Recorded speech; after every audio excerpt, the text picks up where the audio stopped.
Hello everyone and welcome back to the channel. The spreadsheet had its say for August on the Senate side of the election earlier this week, which I will link to at the end of the video. But now it's my turn. There have been plenty of polls in the last month for a new go-over on the state of the race for control of the Senate. Usually at this point, I thank my subscribers and welcome non-subscribers, asking that they please consider subscribing, but that's just tacky and I refuse to do it. We have Senate races to get to. As always, we start the map with safe states already colored in. There's been very little change since the last video, and two of the states I talked about last time still aren't safe, so that's where we're going to start. Alaska continues to confound me. It's been reliably Republican on the presidential level for over 50 years. The last time a Democrat won it was barely, and because of a scandal, which sounds an awful lot like some state we'll get to later. In fact, incumbent Senator Dan Sullivan is the man who defeated that Democrat back in 2014, but he barely did it. Now he's up for re-election, and he's ahead, but barely, and with a shockingly high number of undecideds. A poll done at the end of June showed Sullivan with a double-digit lead. That's the kind of result you expect for Alaska, but these recent close polls are not, and they've shown him with only a 3 to 5 point lead. That's still a lead, but if it's accurate, that's a screaming red flag for the GOP. It's going to take at least one more poll before I acknowledge Alaska is in danger for the Republicans, but this is not a good look for them. A very uneasy likely Republican in Alaska. In Kansas, however, the GOP has to be thrilled because it got its man. U.S. Representative Roger Marshall pulled out a primary win over firebrand Chris Kobach. The loud, blowing wind you heard on August 4th was the GOP establishment exhaling their collectively held breaths. They consider Kobach, whose political career is probably over now, an extremist wackadoodle, trademark pending. They were terrified that he'd gift wrap a Senate seat to the Democrats the same way they feel he did with the governor's mansion back in 2014. It's now been 10 days since the primary, and lo and behold, Marshall isn't out to the massive lead that they were expecting. Two polls conducted and released since the primary have Marshall ahead by a whopping 1 and 2 points, respectively, just a wee bit within both margins of error. I, like many, said we'd write this seat off if Marshall won, because he led in most polls leading into the primary, some quite substantially. His race with former Republican, now Democratic nominee Barbara Bollier is shaping up to be a much more competitive race than anyone anticipated. Polls show Bollier right on Marshall's heels, which is interesting since winning the nomination usually gives a candidate a little bit of a bounce, but Marshall has gotten none. One more poll like these two, and I'm going to have to move it to less stable territory, but for now, historical precedence makes this likely Republican with a great big asterisk next to it. Arizona is honestly a state I expected to move to safe this month, but some recent polls have been mixed. Not the Democratic nominee Mark Kelly is suddenly behind, but two polls from the same pollster this month has incumbent Senator Martha McSally less than double digits behind. That is completely different from other recent polling. Only one of those two polls were in the poll's margin of error. Now, granted, these polls were done by the same less than impressive C- rated pollster by 538.com, but I don't like downward trends when I consider a race's status. This is still definitely likely Democrat, but I want to see if these polls are outliers or an indication of Kelly coming back to the pack. In case you didn't know which state I was referring to during my analysis of Alaska, it was Alabama. Incumbent Democratic Senator Doug Jones barely won his seat in 2018 against the veneer of scandal against Republican nominee Roy Moore. Barely being the operative word. Moore was accused of improper relations with a minor and still nearly won. Jones' opponent this time, Republican nominee and former Auburn football coach Tommy Tuberville, has a scandal of his own, but compared to Moore, a financial scandal is like being fined by your homeowners association for not mowing the lawn enough. Since he clinched the nomination, two polls showed Tuberville with a double-digit lead. One more and it's pretty much over for Jones, which it probably is anyway. Likely Republican. Mississippi is about as close to being safe as you can get without actually being safe. Incumbent Republican Senator Cindy Hyde-Smith has been running consistently ahead in her 2018 rematch against Democratic nominee Mike Espy. But that consistent lead has been in the high single digits and has yet to reach double digits. Not enough for a safe ranking, but she's pretty safe. Likely Republican. Last video I said incumbent Michigan Senator Gary Peters was threatening to put his seat in the safe column for the Democrats. Then came along Change Research, the red-headed stepchild of 538's pollster list, showing Peters only ahead by 3 points over Republican nominee John James. 2 of 3 other polls released this month showed Peters with more double-digit leads, but the third showed him ahead by 8. That's not enough to move to safe, but the seat is still very strongly likely Democrat. Jeanne Shaheen, Democratic senator out of New Hampshire, still doesn't know who she's running against in November, but we have polling anyway. The good news for her is she's ahead by double digits over every single candidate for the Republican nomination. The bad news is it's only the second poll this year against anyone in the actual Republican field. The Republican primary isn't until September 8th. Once the dust is settled and we get some more polling, I expect this one is going to move to safe territory eventually. For now, it's likely Democrat. Speaking of little polling, there still has not been a single poll in the race for incumbent Democrat Senator Mark Warner's seat in Virginia. That's actually pretty telling because unlike Shaheen, he has an opponent. But without polls, I can't list the seat as safe. Warner's opponent is Daniel Gadd, a graduate of West Point and former employee of the Department of Labor. Until polls show me otherwise, however, he's going to lose. Likely Democrat.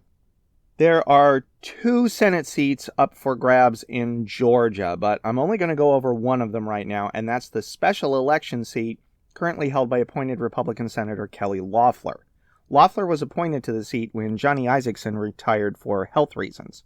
Loeffler was appointed by Governor Brian Kemp against the wishes of President Donald Trump, who wanted his longtime supporter, U.S. Representative Dave Collins, to be given the seat. Kemp appointed Loeffler in an attempt to appeal to suburban women voters. Loeffler then suffered a bit of a setback when she sold a bunch of stocks after a briefing on the pandemic. Since then, she's been running neck and neck with Collins in a state that requires a candidate get 50% plus 1 of the vote to win. Since it's a jungle primary, this has the potential to be a free-for-all. There are 2 Democrats in the race, but the best the polls suggest they can hope for is that one of them barely makes it to the runoff and sees what happens. Right now, it's a battle between the 2 Republicans, and the chance both making the runoff means that this seat is likely Republican. That's the end of the likely seats, and Democrats have a 2-seat lead with 6 seats to go. As a reminder, both sides need to reach 51 seats to guarantee control of the Senate. If it ends in a 50-50 tie, then the presidential election will decide who controls the Senate. Democrats only need 3, but the remaining seats are all in the hands of the GOP. First up is North Carolina, where Democratic nominee Cal Cunningham has led in all but 2 of the last 25 polls, all taken since June, making this seat one of the most polled this campaign. And those 2 he didn't lead in, they were ties. He hasn't closed the deal yet because his lead has varied wildly, but he is clearly in the lead over incumbent Senator Thom Tillis. Tillis barely won the seat 6 years ago, and right now, his job is in serious danger. Leans Democrat. To the south, something is going on in South Carolina. Polls show President Trump with a comfortable, though not massive, lead over his Democratic rival Joe Biden. But the Senate race is a completely different story. At the beginning of the year, incumbent Senator Lindsey Graham had a huge double-digit lead over eventual Democratic nominee Jamie Harrison. But starting in March, the polls started to shift dramatically, and Graham's lead dropped to the low single digits. All but 1 poll since mid-March shows Graham with a 4-point lead or less, and he's tied in 2 of them. In fact, the last 2.5 weeks have been particularly bad polling-wise for Graham, with 5 polls showing him leading by only 2 or 3 points or tied. That means this really is a toss-up seat right now. Now, Graham is in the unusual and unenviable position of being disliked both by his state's party's voters and hated by the voters of the other party. That does make it a little difficult to win re-election. What he does have going for him, though, is the power of incumbency. and the knowledge that any voters who hate him because he isn't holding Trump close enough have a choice of holding their nose and voting for him or someone who will hold Trump even further away than he has. Leans Republican, but the very fact this is so close is shocking and telling. This one could be one to watch. The state of Montana showed some promise on the Senate side for Democrats when popular two-term Governor Steve Bullock dropped his run for the presidential nomination and decided to run for the Senate instead. Initial polls showed Bullock with a small lead, but since then, incumbent Senator Steve Daines has gone out to a small but steadily increasing lead. This is definitely a toss-up right now, but a few more polls with Daines in the lead, and this could move to likely. For now, it leans Republican.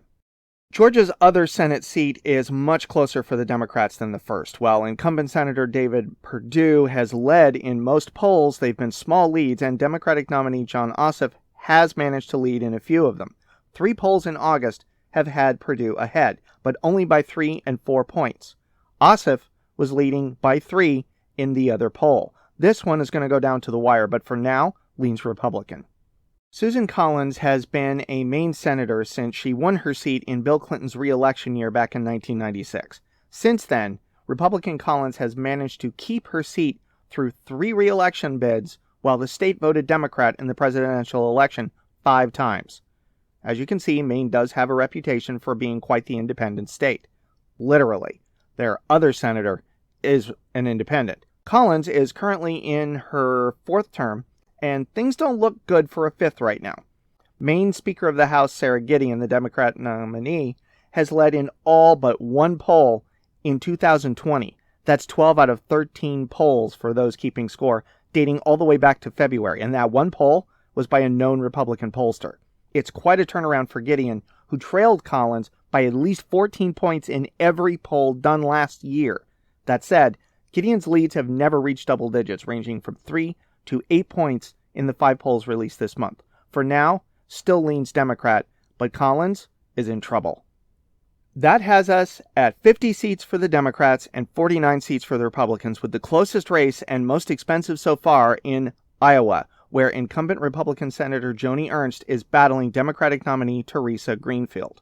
Ernst started out strong a year ago, with leads of 25 points over Greenfield, but by Halloween, that lead had already started to deteriorate.